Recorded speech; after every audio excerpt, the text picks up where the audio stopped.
It's Neil time. Now and forever.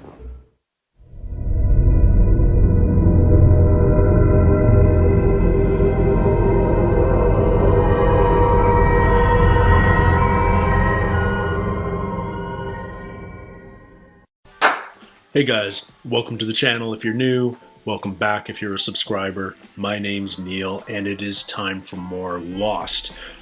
Before I start reacting to Season 5, guys, I've been told I need to check out a short called The Oceanic 6, A Conspiracy of Lies, which presumably fills in a few gaps in the Season 4 narrative. Now, I've got a pretty good idea what this is generally about. We know that our Oceanic 6 had to lie about what happened to them to explain their survival and their rescue in a way that wouldn't draw attention to the island, their friends who are still on the island, and just have a more believable story, because you start talking about hatches and smoke monsters and others and Dharma Initiative and all these other things. Well, that's just not going to make the others happy. And if the others aren't happy and there's still people you care about on the island, then they're at serious risk. So they had to come up with a lie. And with Penny's help, they managed to relocate themselves 3,000 miles and show up on an inflatable near Bali. And beyond that, I don't know what this is about, but I'm looking forward to checking it out, maybe getting a few more answers. I still don't know, for instance, who the other 3 supposed survivors of the plane crash were.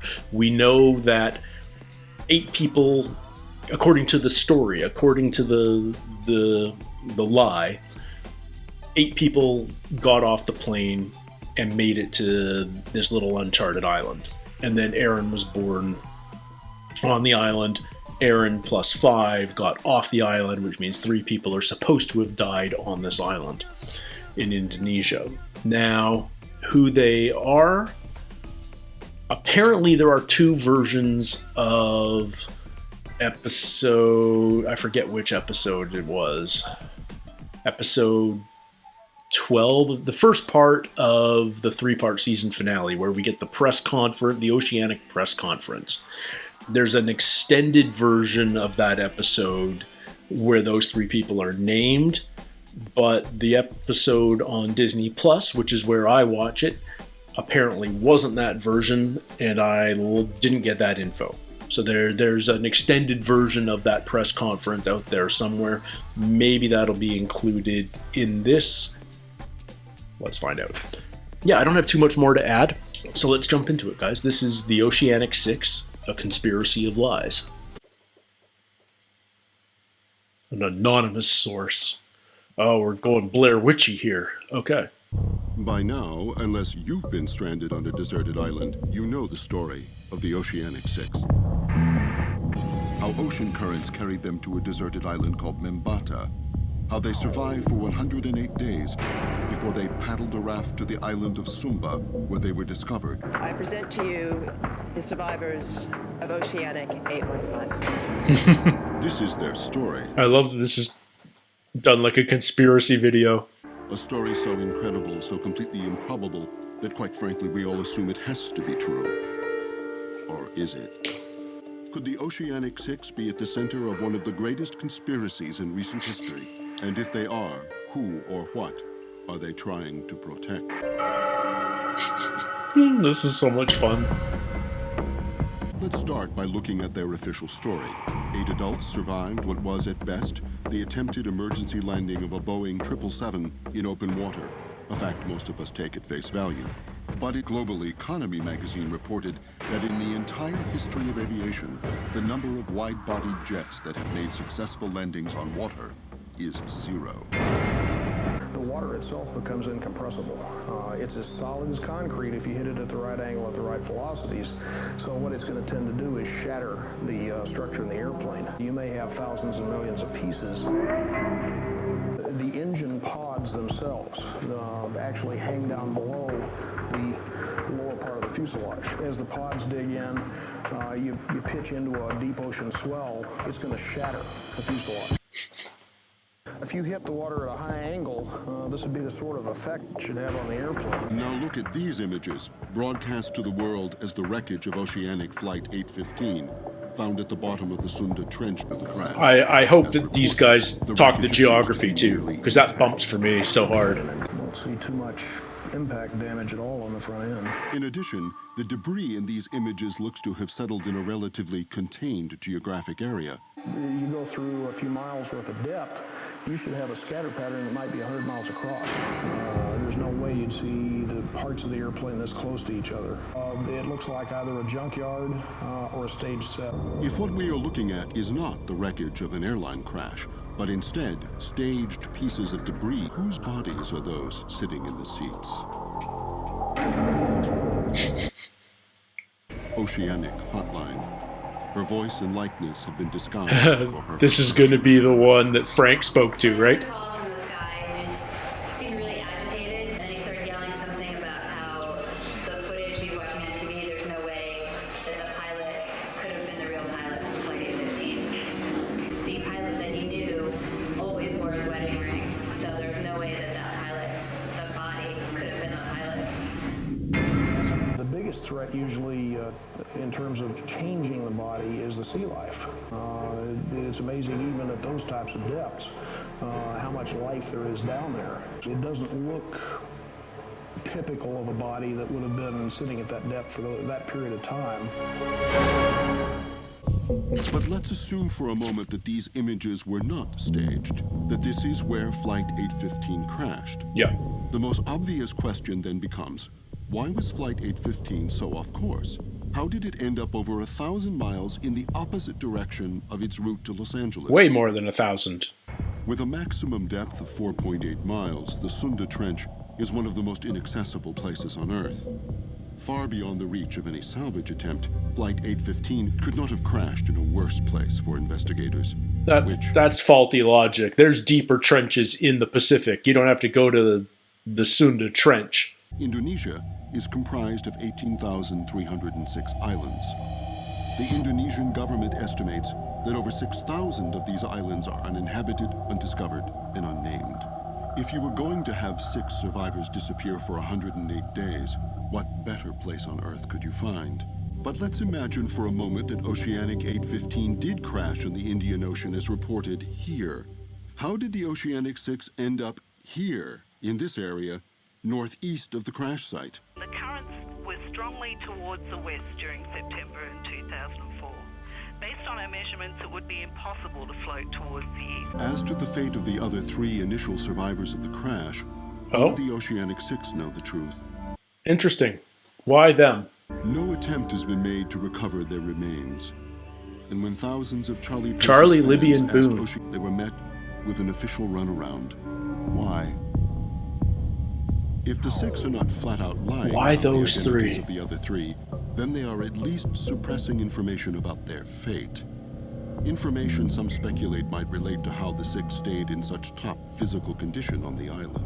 Do these people look like they've been stranded on an island for 108 days, living off coconuts and fish? You would have a great deal of loss. I'd say at least 25% in 3 months' time, which is 108 days, or more. It appears as if none of them lost significant weight. Which raises the question, did they have another source of food? Well, Dharma Ranch. The human body contains approximately 100,000 calories. They're going to is the central cannibalism, line the right? 6 are covering, that they consumed the remains of the other 3 survivors. It does not explain the other significant inconsistencies in these photos. They would be extremely sunburned. The pictures that I saw of them walking out of the ocean did not show skin damage and the effects of They're so pretty. These guys, they look, like they've had some kind of ability to shave their skin. It is also evident that Jack Shepard's hair was cut during the 3 months in question. The length of his hair appears to be unchanged. Where could the Oceanic 6 have been for 3.5 months, where they could eat a high-caloric diet, stay out of the sun, shave, get their hair cut, and get a new set of clothes. The most glaring point of contention in the official story is the birth of Erin Austin on the island, because she was never pregnant in the first place. Austin had to have been 6 months pregnant at the time of the crash. She was in the custody of a US Marshal, and he needed some place to hold her for the night, so we just admitted her to the airport jail. Okay, were you in a position to see whether or not she was pregnant? Seeing I was the only female on duty, I gave her the routine exam. And is there any way that she could have been 6 months pregnant at the time? Nah, I mean, I've got 3 kids myself, and I know what happens to the body, and this bird was not pregnant at all. 1 month later, Mitchell released an official statement to the press, mysteriously recanting her story. So a fetus is fully formed at 6 months. It's just waiting to mature. Yeah, that's how delivery. that was Locke when he was born. Kate Austin could have been pregnant, but Kate Austin was not 6 months pregnant. This is what a lady looks like when she's 6 months pregnant. Let's talk about how Locke's mom, Emily, looked when she was supposedly 6 months pregnant, just before she was hit by the car. She was twirling around, skinny as heck, listening to her music. I noticed that there was a pregnant girl, talking to a pilot, and she was pretty pregnant. I was 7 weeks pregnant at the time, and just really felt like I approached her after the pilot left, and we just chatted about where she was going. You know, I know for a fact it was flight 815. She gave me all the scoop about, you know, what it's like, and she was a single mum too, and so was I. So we just really, really connected. Her name was Claire. If Claire is Erin's mother, it would explain why he appears older than was reported at the Oceanic news conference. That baby looks like it's at least 2 months because of the size, the motor development, the alertness. That baby was not a 5-week baby. If Kate Austin is not Erin's mother, if the Oceanic 6 were not stranded on a deserted island for 108 days, if they did not float on ocean currents to an island east of the crash site, if the wreckage on the bottom of the Sunda Trench is not an airline crash, and the bodies are not the crew and passengers of Flight 815, then what happened to Oceanic Airlines Flight 815 and the other passengers and crew? What would we gain from bribing the Oceanic 6? It's all negative publicity. There's no such thing as a good crash in the airline business. To piece together a clearer picture of who is behind the Oceanic 6's cover-up, we must reconstruct events based on the evidence we now have. Here are the facts. Approximately 6 hours into the flight, Flight 815 encountered radio problems, and all contact with the plane was lost. At some point during the next few hours, 5 confirmed passengers and possibly a 6th who was pregnant with Erin Austin got off the plane. Seeing as the plane did not crash into the Indian Ocean, it had to have been diverted to a secret location where it landed and the passengers were removed. The fate of the aircraft and the remaining Now we just get the fun conspiracy ideas. And they're going to be so far wrong. 108 days, the Oceanic 6 had access to shelter, unlimited food, personal grooming supplies, and a change of clothes. Erin Austin was born during this time. Whoever is behind this colossal hoax had to have had unimaginable financial backing and the cooperation of the highest levels of power. A level of power that could only point to the United States federal government, the United Nations, or an unknown organization with unparalleled international reach. Why was the existence of survivors added to the fabricated story in the first place? Why were these 6 chosen? Is one or all of them linked to whoever is behind the hoax? But in the years since the press conference, the Oceanic 6 have been surrounded by nothing but tragedy and erratic behavior. What used to seem apparent, that money and privilege were buying their silence, now seems like something much different. The Oceanic 6 now seem to be motivated by something much deeper. Fear. But fear of what? Or whom?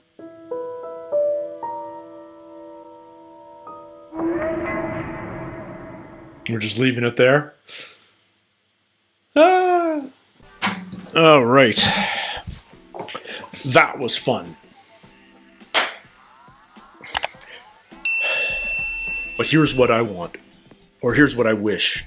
I wish I was working on Lost at the time, and I wish I was put in charge of this because I think I could have done an even better job.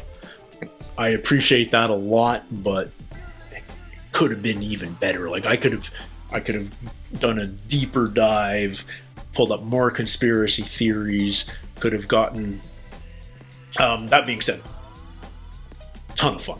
Love it. Because yeah, it's the show basically, what's the phrase? They're nodding at the inconsistencies in their script, in the story, stuff that doesn't necessarily make sense, stuff that should be bothering the viewer, and they're going, yeah, we get it. And conspiracy theorists in the real lost world get it too. But that's the thing about conspiracy theories, is typically they're just fringe ideas and most people don't pay much real attention to them.